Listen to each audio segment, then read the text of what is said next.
When it comes to the next I bond rate, there's really two rates you need to keep in mind.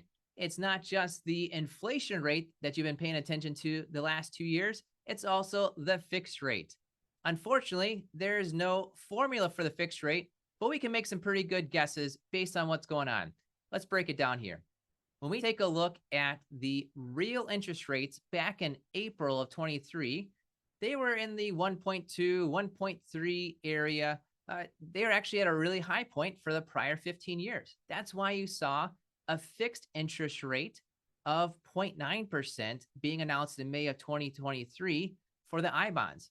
Well, here we are in September of 23, and those rates are above 2%. The real interest rates in the economy are above 2%. There's no formula for calculating the fixed rate, but it sure looks like that rate is heading higher. Perhaps it's 1.3% or so. We'll see where it falls into that range.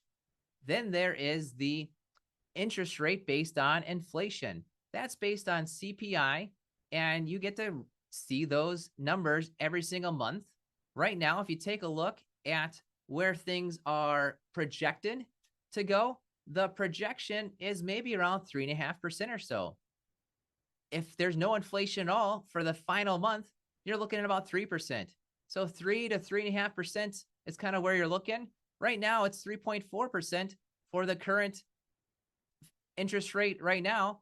That's really not too much of a change. So when you're keeping an eye on what's going on with the next inflation rate and the next fixed rate for I bonds, the answer to what's the next rate for I bonds is the two rates. And it sure looks like the fixed rate is headed higher. Sure looks like the inflation rate isn't changing terribly too much at all. If you want to avoid making big retirement mistakes, make sure to subscribe to Retirement Revealed.